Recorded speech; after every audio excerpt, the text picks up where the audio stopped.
Well, good morning. Welcome to our new designed studio. Uh,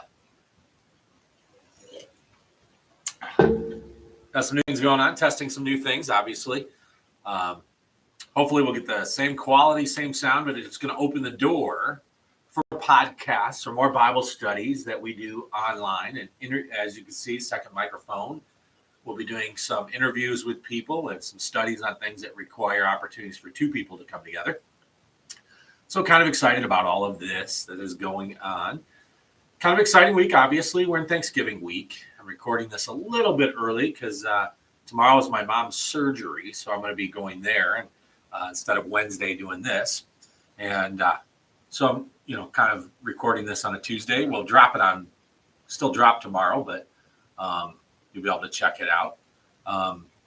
You're going to see these candles around the church.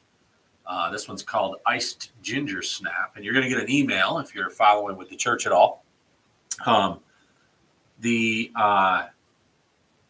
Kelly Klein has donated all of these candles that she made for her side business to the church to sell, and all the profits will go towards our debt.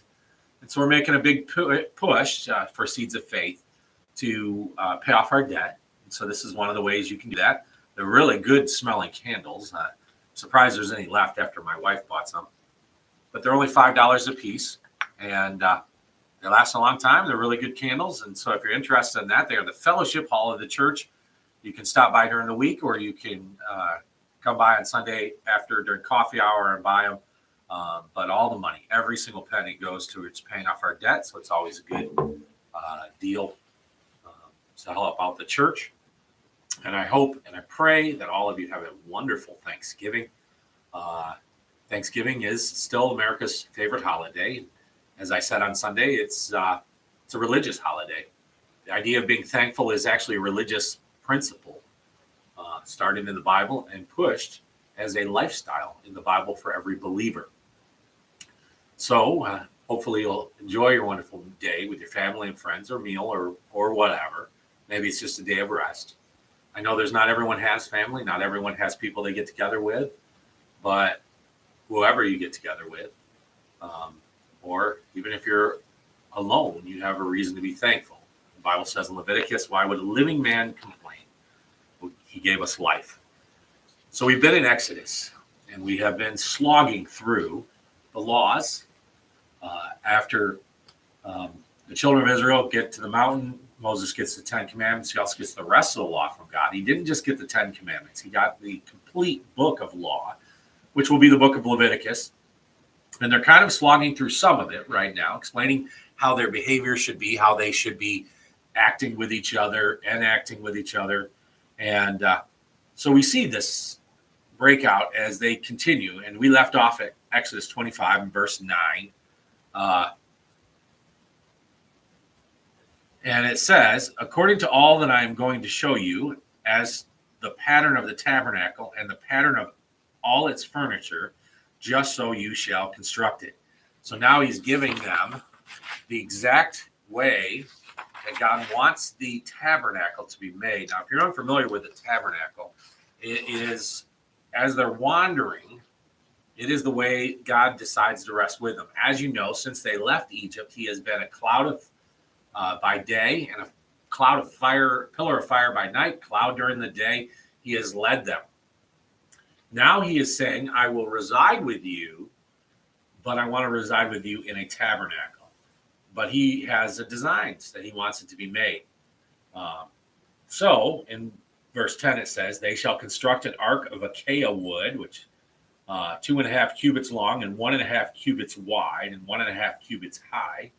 You shall overlay it with pure gold. Inside and out you shall overlay it, and you shall make a gold molding around it. You shall cast 4 gold rings for it, and fasten them on its 4 feet, and 2 rings shall be one side of it, 2 rings on the other side of it. You shall make poles of acacia wood and overlay them with gold. You shall put the poles into the rings on the sides of the ark to carry the ark with them.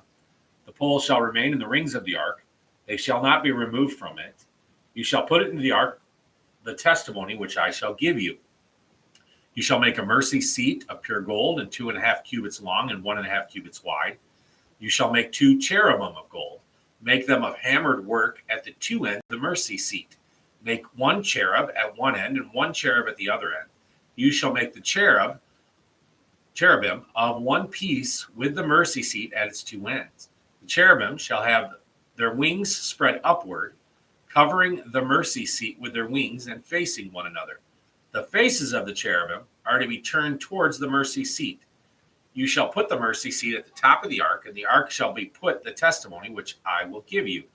There I meet with you, and from above the mercy seat, from between the two cherubim which are upon the ark of the testimony, I will speak to you about all that I will give you in the commandments for the son of Israel. The first item described is the Ark of the Covenant, which actually, interestingly enough, if you saw Indiana Jones in their search for the Ark of the Covenant, they actually do a pretty good duplication of probably what it would look like. You can look this up online, but here's the mystery of the whole Ark of the Covenant. Number one, nobody knows where it went. Many people believe that God took it back to heaven after that the Nazis did not get their hands on it, but that it left after. We know that it didn't come back when Rome destroyed the temple, because they drew pictures of everything they brought back after they destroyed the temple, and the ark was not one of them, and it would have been, because that would have been quite a conquest. I mean, think about what you just read about how he put it together. Solid gold. It is a beautiful thing with winged angels, cherubim, looking at each other. Now, no one knows what a cherubim actually looks like. The Bible later on records that he gave wisdom to, specific wisdom to the carpenters who made this. He gave them the wisdom to make it. So God gave them the ability to make cherubim the way he wanted them to look. So what I mean by all that is, if you would be able to see the original Ark of the Covenant, which you can't, but if you could, you would actually see what cherubim actually look like. We can only guess. The Bible never describes what they look like in detail. So we don't know what angels actually look like. We know that they take the figure of humans most of the time, but they are very feared when they show up, like in the Christmas story and other things like that. People fall on their face. There is something mighty about them that triggers inside of us to be afraid of them immediately. So what that is, I don't know. We will know someday. But it is fierce enough where when they show up, mighty warriors fall on their face in fear. So it's got to be a pretty terrifying fact. The angels are. I mean, we have pictures of angels that we think. We hang them in our cars and do other things which have no meaning whatsoever. And that's kind of the way we kind of look at angels. But the cherubim were two angels and they had wings. And this is where they get the idea that angels have wings, which there is no indication elsewhere that all angels have wings. As a matter of fact, there's different angels for different things. They have different roles, different tasks. And in their different tasks, they have different looks. We do know that because some of the images we get are not all the same. When we get to the book of Revelation, which we went through, if you want to go back and watch our study on the book of Revelations, you'll begin to see that a lot of the different descriptions of angels and demons, they're all different, which means that, and why would it be not unique? I mean, you look around this world and you see that everything that God makes is unique. You go, even in the United States of America, you can drive from one end of the United States to the other. Nothing's the same. You drive across and you can see mountains, valleys. You have flatlands. Then you have, when you get out to the west, you have deserts and, all kinds of different looks. God's unique in the way he creates everything. Now, look at us. I mean, we are all made in the image of God, but yet we're all creative, unique. Some people are tall, short. Some people have different color hair, different color eyes. different sizes, different builds, with men and women, the only two genders ever recorded in the Bible and scientifically proven. You can see that all of this is unique. So why wouldn't he make angels unique? Why would he make them all one look? God is creative in everything he does. I'm sure he's creative in angels too, as we see evidence of that. So he has all of this design to put a place. And I would encourage you, if you have a second, just Google Ark of the Covenant, and you'll see what they believe recreations might look like, and you get an idea of what it would have looked like, and you'll see that they put a lot of work into this. This is a lot of effort. This is not a minor thing. But if you think about it, God wants to be supreme in the way he deals with. He wants them to be proud of what they have in God, being with them. And I mean, if you think about it, and we get this mentality quite often, that if a celebrity were to come to your house, you would probably clean the house a little bit more thorough than you would if just someone that you know comes over. I know Athena cleans savagely for anybody who comes over, but I guarantee you, if the President of the United States decided to stop by, or somebody that she considered to be a celebrity were to stop by, the house would be done at a deeper level than what it is done with now. And she would clean it thoroughly. And I think that's the mentality. The mentality is you want to show off what you represent. And God was letting Israel show off their God to the world around them through the Ark of the Covenant. And so when you see that take place, you realize that this is not God being prideful. This is God understanding that he is their God. He wants them to be proud of him. And his demonstration of himself to the world, he wants it to be something that the rest of the world would look at and be like, wow, their God's awesome. So it makes sense. 3, it picks up with some more of the makings of this. You shall make a table of acacia wood, 2 cubits long and 1 cubit wide and 1.5 cubits high. You shall overlay it with pure gold and make a gold border around it. You shall make for it a rim of handbreadth around it. You shall make a gold border for the rim around it. You shall make 4 gold rings for it. Put 4 rings on 4 corners, which are on its 4 feet. The rings shall be close to the rim as holders for the poles to carry the table. You shall make the poles of acacia wood, that with them the table may be carried. You shall make its dishes and its pan and its jar with which your drink offerings, you shall make them of pure gold. You shall set the bread of the presence on the table before me at all times. So now he explains a little bit more about what goes along with the Ark of the Covenant as they're making sacrifices and other things to their God, who represented inside the Ark of the Covenant. And so in other words, between the cherubim, his voice resonates out that space between the 2 cherubim as he talks to them. He then goes on in verse 31, then you shall make a lampstand of pure gold. The lampstand and its base and its shaft are to be made of hammered work. Its cups, its bulbs, its flowers shall be of one piece with it. 6 branches shall go out from its sides, 3 branches of the lampstand from its one side, and 3 branches of the lampstand from its other side. 3 cups shall be shaped like almond blossoms in one branch, a bulb, a flower, and 3 cups shaped like almond blossoms in the other branch. A bulb and the flower, so for 6 branches going out from the lampstand. And in the lampstand 4 cups shaped like almond blossoms, its bulbs and its flowers. A bulb shall be under the first pair of branches coming out of it, and a bulb under the second pair of branches coming out of it, and a bulb under the third pair of branches coming out of it, for the 6 branches coming out of the lampstand.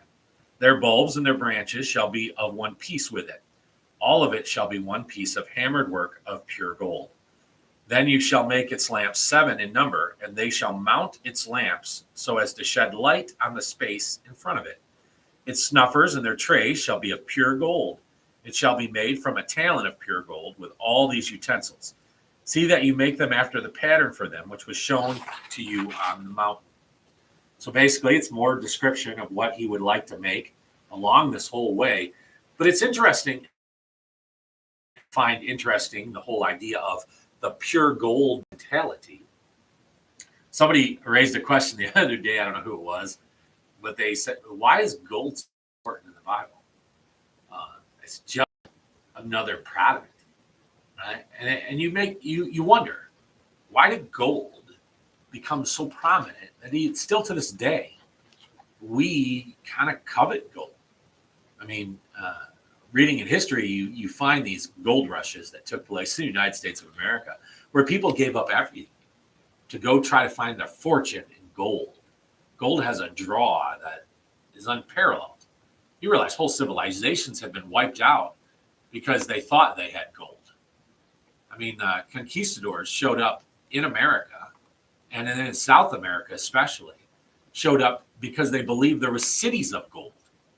And so they wiped out whole nations looking for these cities of gold because gold was that kind of a draw. There's no doubt that God may have known that gold would be important to us, or God made gold important to us. I would probably say that because God pushed for gold, that he's the one that set the precedence that gold is the finest. If you think about it, that's true. So God put the best around him, his Ark of the Covenant, and around all these utensils and all this other stuff that's mentioned. But in doing that, he made gold number one. And there is nothing better. He pointed out that gold is the best. By doing everything that he wanted done was made in gold. And you know what? That still stands true in our society today. Gold is still number one. As a matter of fact, it's at its highest level that it's ever been as the sale of gold goes way up. I actually did a mining trip one time in Arizona, an old-fashioned mining trip that a friend of mine from Lapeer started doing a business where he was recreating what it was to be an old-fashioned miner in the gold rush in the 1800s. So he started a whole thing, and he flew me down to do an experiment on this trip to see how it worked. So he flew me down. We spent 7 days in a desert, panning and mining for gold. We ate off the land, which we ate rattlesnake and we ate javelina pig or whatever they call them. We had to hunt for our food, and then we had basically everything. We slept in tents, ate around campfires, hand panned everything, hand shoveled everything. At the end of the week, I was exhausted, dirty, smelly. I'd worked harder than I'd ever worked in my life. But then he handed me all the gold that I had made, my portion of it, that I had made on that trip. And it was, in today's value, over $4,000 worth of gold in 1 week's worth of work. And I remember looking at the gold, and all of a sudden, all the work was worth it. And I thought, wow, what a fun trip. It was a miserable trip. I look back on it, it was just miserable. It worked constantly. I was sore, tired, sleepless, miserable. And then I got the gold and I went, oh, it was worth it. I think women would understand childbirth in the same way. They go through 9 months of pregnancy, most of them sometimes longer, sometimes less. Then they have excruciating pains along the way, sicknesses, illnesses, all this other stuff along the way. Then they give birth, and it's the most painful thing that they'll ever face in their entire life, they say. 5 minutes after they give birth, they're holding a baby, and they go, we should have more. You see how this kind of plays out. Gold makes it worth it. All of a sudden, the work, the effort, it is number one. So there's a driving force with that. God made it that way so that we would want it and we would put it as a number one metal. So if you're an atheist who hates the Bible, you should probably just give up all your gold. In fact, I would encourage you drive it to a local church and give it to them because God made it important. So you probably wouldn't want to own any of it. Exodus 26 picks up with the tabernacle itself. Moreover, you shall make the tabernacle with 10 curtains of fine twisted linen and blue and purple scarlet material. You shall make them with cherubim, the work of a skillful workman. The length of each curtain shall be 28 cubits, and the width of each curtain for cubits. All the curtains shall have the same measurements. 5 curtains shall be joined to one another, and the other 5 curtains shall be joined to one another. You shall make loops of blue on the edge of the outermost curtain in the first set, and likewise you shall make them on the edge of the curtain that is uttermost in the second set. You shall make 50 loops in one curtain, and you shall make 50 loops on the opposite. You shall make 50 clasps of gold and join the curtains to one another with the clasps so that the tabernacle will be a unit. Then you shall make curtains of goat's hair for a tent over the tabernacle. You shall make 11 curtains in all. The length of each curtain shall be 30 cubits, and the width of each curtain 4 cubits. The 11 curtains shall have the same measurements.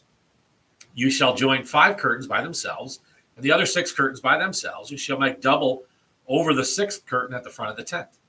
You shall make 50 loops on each of the curtains that are the othermost of the first set, and 50 loops on the edge of the curtain that is the othermost of the second set. You shall make 50 clasps. This is a lot. But you shall make 50 clasps of bronze, and you shall put the clasps into the loops and join the tent together so that it will be a unit. The overlapping part that is left over in the curtains of the tent, the half curtain that is left over, shall lap over the back of the tabernacle. I know this is mind-numbing. Just follow along. The cubit on one side and the cubit on the other of what is left over is the length of the curtains of the tent, shall lap over the sides of the tabernacle on one side and onto the other to cover it. You shall make a covering for the tent of ram skins, dyeing red, and covering of porpoise skins above. Then you shall make the boards for the tabernacle of acacia wood stand upright. 10 cubits shall be of the length of each board, and 1.5 cubits the width of each board. There shall be 2 tenons for each board, fitted to one another. Thus you shall do all for the boards of the tabernacle. You shall make the boards for the tabernacle, 20 boards for the south side. You shall make 40 sockets of silver under the 20 boards, 2 sockets under one board for its 2 tenons, and 2 sockets under another board for its 2 tenons. And for the second side of the tabernacle on the north side, 20 boards, and the 40 sockets of silver, 2 sockets under one board, and 2 sockets under another board. For the rear of the tabernacle to the west, you shall make 6 boards. You shall make 2 boards for the corners of the tabernacle at the rear. They shall be double beneath, and together they shall be complete to its top to the first ring. Thus it shall be with both of them. They shall form the 2 corners. There shall be 8 boards with their sockets of silver, 16 sockets, 2 sockets under one board, and 2 sockets under another board. Then you shall make bars of acacia wood, 5 for the boards of one side of the tabernacle, and 5 bars for the boards of the other side of the tabernacle. 5 bars for the boards of the side of the tabernacle for the rear side to the west. The middle bar and the center of the board shall pass through from end to end. You shall overlay the boards with gold and make them rings of gold as holders for the bars, and you shall overlay the bars with gold. Then you shall erect the tabernacle according to its plan, which you have been shown in the mountain. You shall all make a veil of blue and purple and scarlet material and fine twisted linen. It shall be made with cherubim, the work of a skillful workman. You shall hang it on the 4 pillars of acacia wood, overlaid with gold, the hooks also being gold on 4 sockets of silver. You shall hang up the vial under the clasps, and shall bring in the ark of the testimony there within the veil. And the veil shall serve for you as a partition between the holy place and the Holy of Holies. You shall put the mercy seat on the ark of the testimony in the Holy of Holies. You shall set the table outside of the veil, and the lampstand opposite the table on the side of the tabernacle toward the south, and you shall put the table on the north side. You shall make a screen for the doorway of the tent of blue and purple and scarlet material and fine twisted linen, the work of a weaver. You shall make 5 pillars of acacia for the screen and overlay them with gold, their hooks also being of gold, and you shall cast 5 sockets of bronze for them. I know that is mind-numbing as I read a whole chapter of instructions that are meaningless to us. Let me put some meaning to it all. Obviously, there is a lot of detail to this. Now, when you give somebody a lot of detail to something, then you understand, first and foremost, that it's important if they follow the detail perfectly, that obviously it was something that was very important to them. So what you have in this, especially in Exodus chapter 26, is great detail that he's making it important to them. Please make this important. Do it exactly as I say. You'll be proud of what you do if you do. God makes everything perfect. But you also see something unique in this. that God does not leave it to us of how to worship him. So in other words, there's a lot of people who, especially cults, that come together and say, I don't want to follow the Bible. I'd like to do it my own way. So they come up with their own religion to try to please God. And then they design their own way to worship him. The Israelites struggled with that the rest of their lives, as a matter of fact, how to worship God, when he was very detailed in everything. When it comes to the New Testament, the Christian's life is not a mystery. It is detailed out in descriptions that are important. And we should follow those perfectly. You see, if we follow the instructions, then life gets easier for us. Not perfect. We'll still face troubles. But as a Christian, it gets easier. I look back at my life and I see a lot of areas where I struggled the most are always moments where I strayed from the instructions. The more I strayed from the instructions, the worse it got. The more I followed the instructions, the better it got. Now, I'm not, I think all men struggle with instructions. Specifically, when we get some project or something, Athena and I will no longer put together shelves together because I like to make it up as I go along and she follows instructions, and then we get frustrated with each other. But the following instructions is important.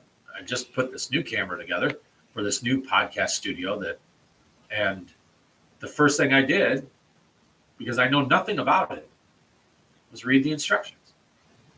And once I read the instructions, all of a sudden there was a bunch of features that I could do with this AI camera that made it more enjoyable and easier to operate. Instructions are important. Instructions do seem mind-numbing sometimes with how we're supposed to live our life. But there's always value in it. And if God gives you the instructions, there's extreme value in it. You cannot cut corners with God. Do it his way because it is the best way. It's not that he is trying to show off. He's trying to give you the best way to do something. Think about that this week. Also think about all the different ways you should be thankful for the life you live and the life you have now.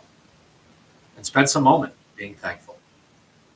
That's it for this week. We'll see you next week as we get into Exodus chapter 27, which is a lot more wood, a lot more measurements, and a lot more instruction. Let me pray with you. Lord, I just thank you for that you don't leave it up to us. You love us so much. You detail it out. You don't have to guess how to live for you. You give it to us in detail. I pray that we do that. Give us a good week. Thank you for everything. In Jesus' name, amen.